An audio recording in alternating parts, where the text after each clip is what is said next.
Welcome to another installment of The Sharp Focus. I'm team reporter Ethan Greenberg, joined alongside Braylon Edwards, former Jets wide receiver, and Greg Buttle, former Jets linebacker. Guys, thanks for joining me. Before we hear about your thoughts on Jets-Dolphins this weekend, got to start off with some collegiate football. Braylon, of course, went to Michigan. Greg Buttle went to Penn State. Those two teams play against each other. So, Braylon, given that you're our new guest, I want to know, what is your most memorable Penn State-Michigan game from your time playing? This conversation was a lot interesting 2 to 3 years ago. Don't you agree, Greg? When both our teams were playing at a high level. This is pretty much a tough year for us both. My most interesting moment, actually, I wasn't even a part of. I went to the 97 Michigan-Penn State game, and it was down in Happy Valley. Michigan ended up prevailing. That's the year they went to the national championship game. But it's not even the win. It's the fact that Adrian Tatum and the tight end for Penn State, I can't remember his name, they sounded like a shotgun on the sideline. Tatum is a safety / cornerback. Tight end was running the ball on the sideline, and they connected.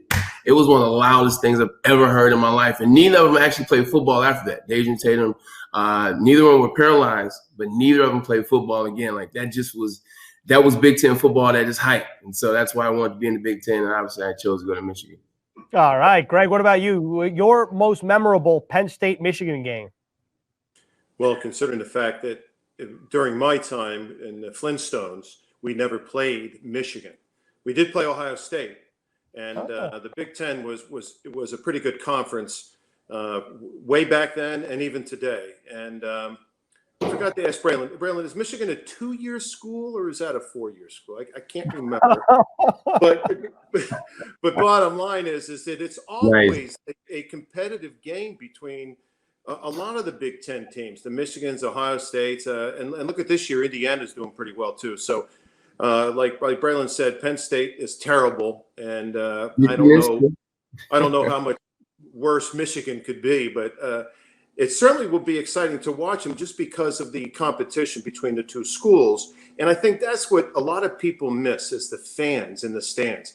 When you have that many fans, I mean, what's Ohio State's got 100, Penn State's got 109, Michigan 110, 112,000 screaming co-eds in the stadium. You're going crazy. It is so exciting. And that is the difference between the NFL and college football. You really have the people that love you no matter what. Whether you win or lose in Michigan, they're loving you. Now, the NFL is a little different. I think a lot of love comes with winning. Fantasy sports. I agree. And not even being a Penn State guy, being a Michigan guy, but I definitely miss the whiteouts. Looking forward to those Penn State whiteouts, probably 2-3 times a year. Those are fun to watch, no matter who they're playing. Typically, it's an Ohio State, it's a Wisconsin, or it's a Michigan. But those are fun games to watch, man. And so you're not seeing that this year because of COVID-19 and the restrictions. So, and I just wanted to add one other thing, too. That I really hated USC.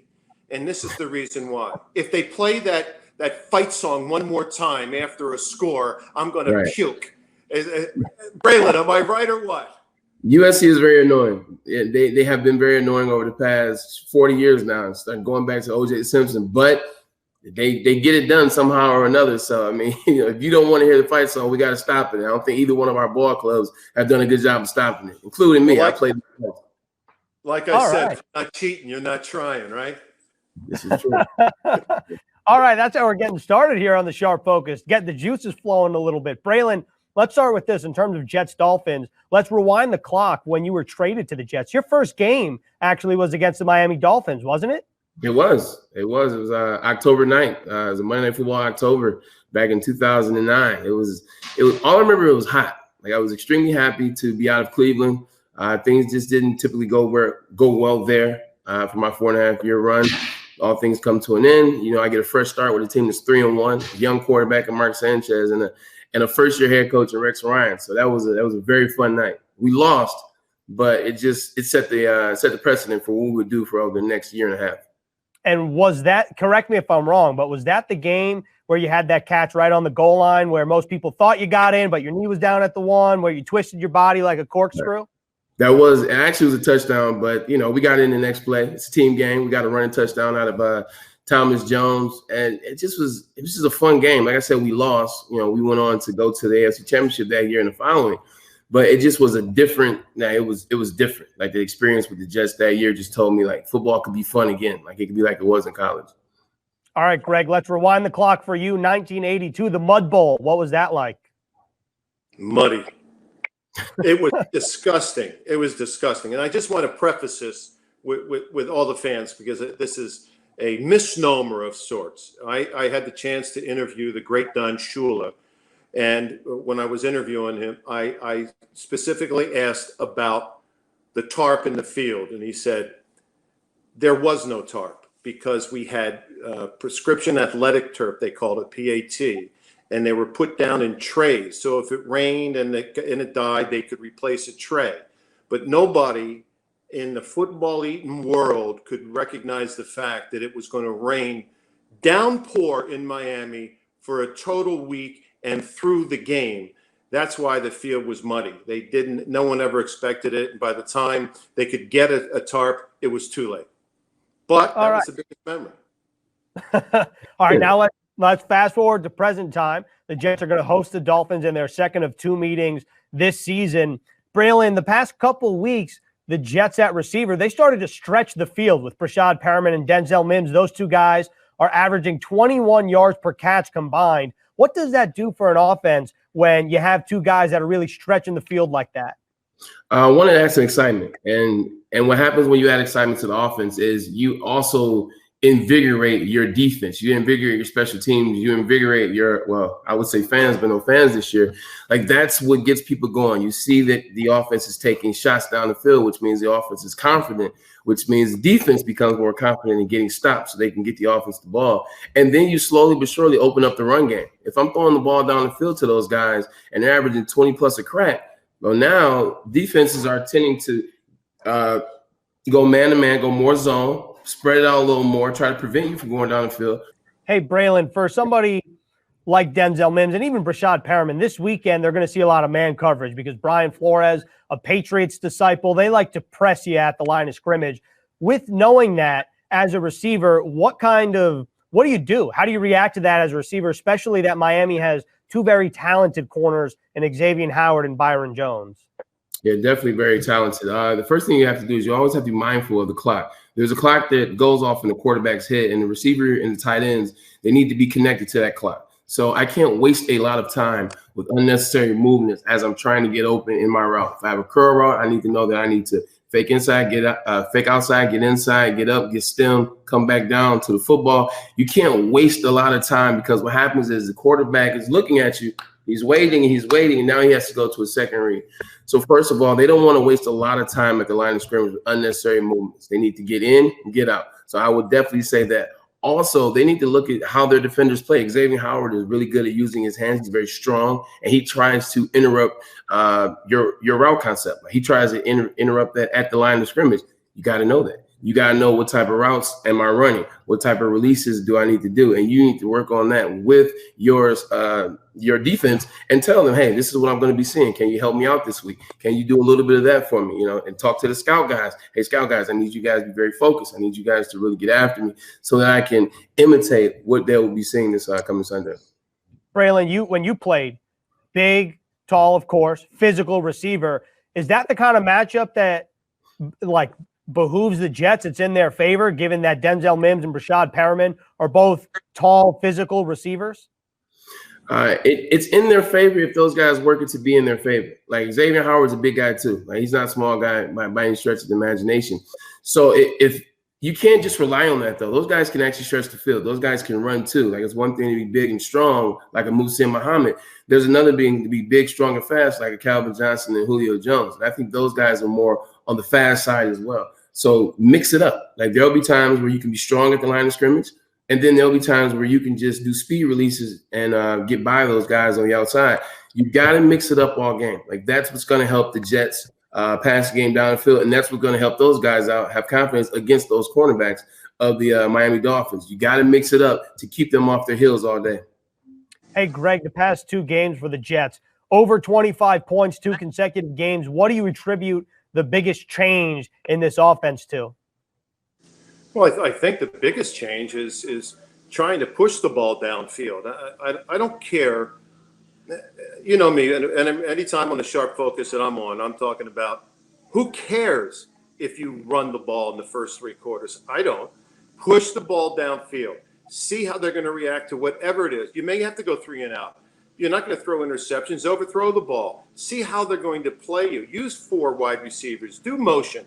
Get guys in good positions. You want to get a guy, if it's Perryman or Mims or Crowder, you're going to say in the pregame, listen, we're going to throw the ball to you. This is what we're going to do. This is what you have to get prepared for. And again, like I've always said, the mental preparation in the NFL is by far the hardest issue when it comes down to playing in the NFL. All right, so I'm curious on both of your answers because I think you both have very interesting perspectives on this. As we record this right now, Sam Darnold and Joe Flacco both practicing. We don't know who actually will start. So, Greg, let's start with you. From a defensive perspective, when you don't know who's starting, whether it's Joe Flacco or Sam Darnold, if you're Brian Flores and the Dolphins, is that a difficult thing to prepare for, or you just prepare for scheme and you know that maybe Sam's a little more mobile than Joe is?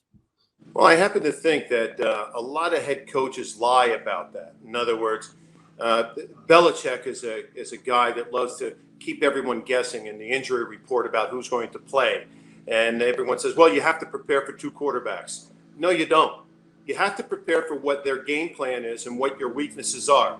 Because if you can understand your weaknesses, that's what they're going to do. They're going to exploit it. They're going to try to exploit it in a lot of different ways. But the bottom line comes to, it does not matter which quarterback is going to play, except if one is more of a mobile quarterback as opposed to a drop back passer quarterback. That's the difference in how you would have to prepare defensively. Braylon, what about offensively as a wide receiver? And you don't know who's going to start and reps are split between 2 players. How does that impact preparation in terms of a receiver? I think it's twofold. I think one, you just get as many reps as you can with those players. I think you also catch as many passes as you can from those 2 players. Like if I was, Mims and Perryman, I would be on the sideline during practice, catch as many balls as I could from Flacco, catch as many balls as I could from Darnold, because velocity is different on both of those quarterbacks. Flacco's a taller guy, 6'6" type guy, so his balls are going to come down. Sam Darnold's arm is stronger. His arms have more velocity, and they're going to come at you faster at a straight ahead velocity. But with that being said, your job in the NFL is to make the adjustments necessary, to make them before the game starts, to make them as the game starts, and to make them as the game is going along. So that's what you get paid to do. So you have to make those adjustments, and you have to be ready for that. So they got to do everything they can leading up to the game.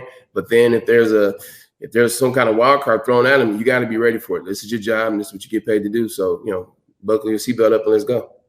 So on the Jets side, some question who's going to start. Not for the Dolphins, though. Tua Tagovailoa, the rookie, is going to play with them this Sunday. He's going to start. Obviously, last week, Ryan Fitzpatrick came in his relief, but Tua will start Week 12 against the Jets. Braylon, I want to start with you. As someone that played with a rookie quarterback in New York, of course, being Mark Sanchez, what kind of pitfalls are there as, let's say, this is Tua's first game against the Jets that he's going to start? What can Greg Williams do to confuse him, and what kind of schematically, offensively, you have to hold back at all when you have a rookie back there?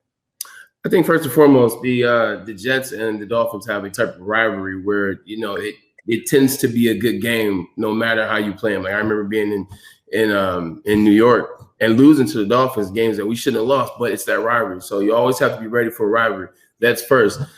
Second of all, it's how the Dolphins control, and Florian's how they control Tua Tagovailoa. Allow him to be him.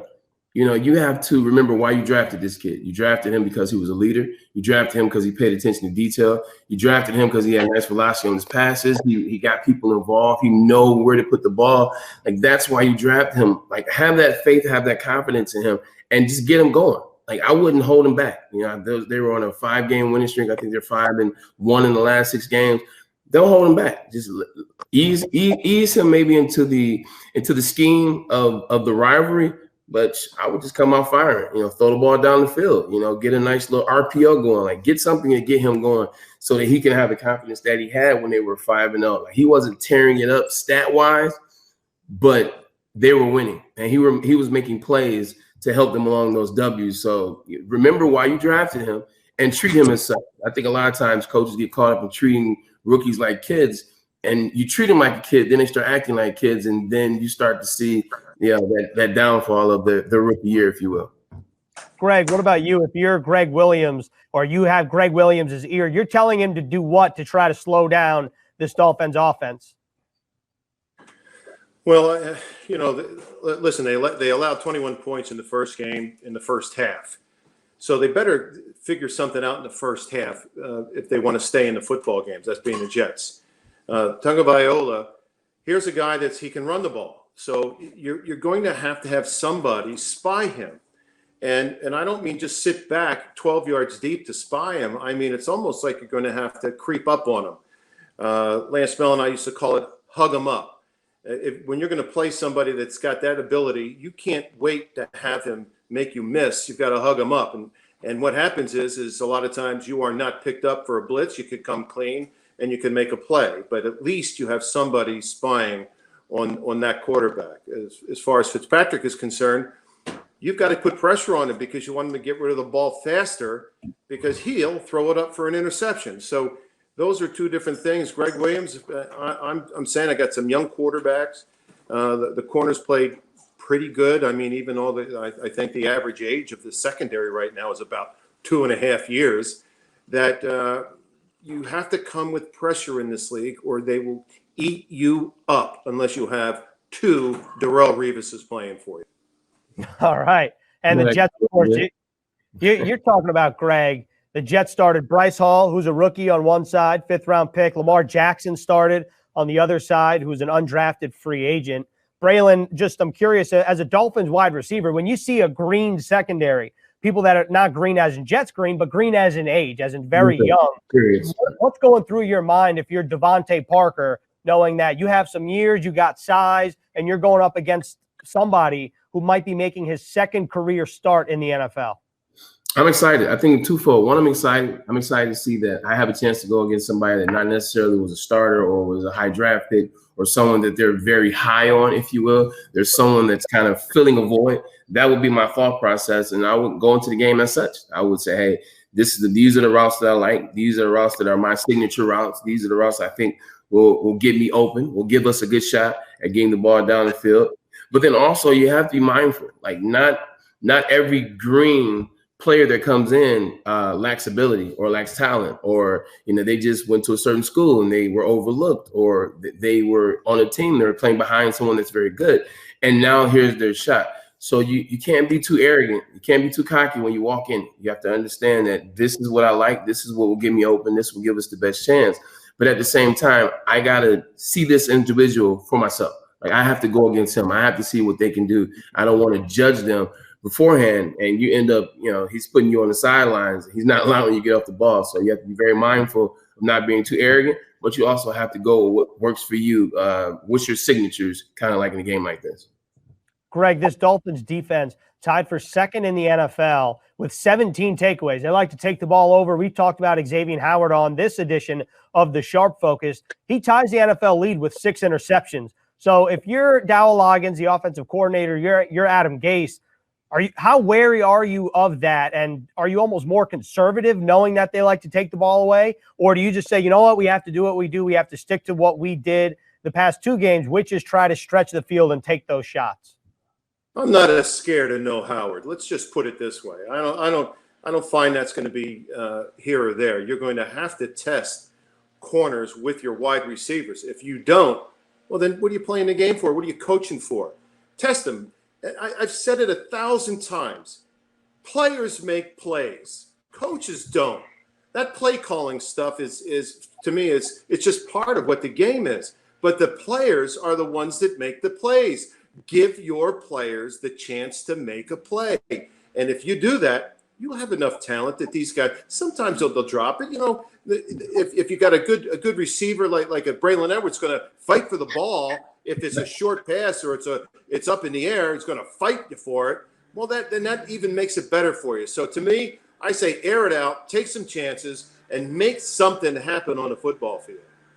All right, I like that answer. Yeah, hey, fired up. I'm ready. Yeah. Hey, Braylon, I'm curious I don't know how to phrase this exactly, but let's just try to go for it. Jets fans, I think, are really excited to see what Sam Darnold can do with Brashad Perriman, Denzel Mims, Jamison Crowder, and Chris Herndon, because he's yet to play with his 3 starting receivers in Perriman, Mims, and Crowder. So if you were to place your mind into one of a Jets fan, what are you expecting from Sam Darnold coming off of an injury and finally having the guys at his disposal that you thought he would have been playing with from the beginning of the season? I'm excited. I think that Sam Darnold, this is year 3 for him, I believe, year 3 or so. He finally has some receivers that are showing that they can continuously make plays, showing some continuity amongst that receiver group together. And he's coming off an injury. I think Sam's in one of those positions where, he hasn't always got the fair shake. I think he'll be healthy when he comes back. I think he's ready to prove something. And I think he's ready to make some plays, as you saw him at USC. He's ready to make some plays in a couple games that he had his rookie year and just show what he can do. Now I think things are more lax, and I don't think the expectations are as high as they were when he first came in. I think now he's coming in a good spot where he can light the scoreboard up and make some plays. Like, they're not looking for him, or if I'm a fan, I'm not looking for him to have 500 yards and 5 touchdowns. I'm not looking for 400 yards and 4 touchdowns. I'm just looking for a solid game where he shows confidence, where he doesn't turn the ball over, where he makes the right read. And if that's 260 and 2 touchdowns, I'll take that. But that's what I want to see out of him. I want to see him make the right read. I want him to have confidence, and I want the ball to be catchable and put on the spot. That's what I would like to see out of Sam Darnold. All right, Greg, what do you think Sam Darnold will be like with his starting receivers if he, in fact, starts? I think he'll be good. I don't think he forgot how to play in 2 weeks. But my thing is that I would – look, we played Miami Dolphins 4 weeks ago or 5 weeks ago. They just stymied the offense. I mean, your offense has struggled all year. So don't keep doing the same thing. Change what you're doing. And if that is that you're going to take Darnold and use his feet better. So you drop back and then you sprint him out, or you roll him out, or you do something, put him on the run.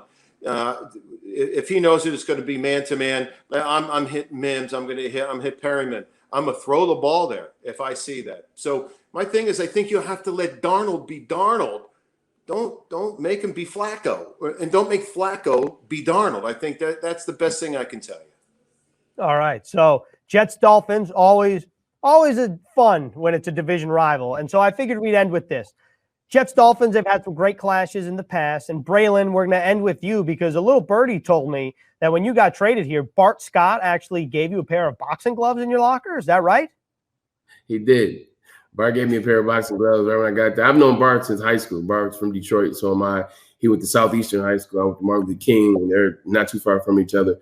But he gave me some boxing gloves, man. He told me he was ready to fight, and that was kind of how I came in. The bigger story there, but yeah. So that's typical Bart for you. All right, thanks, guys. Really appreciate it. That was another edition of The Sharp Focus.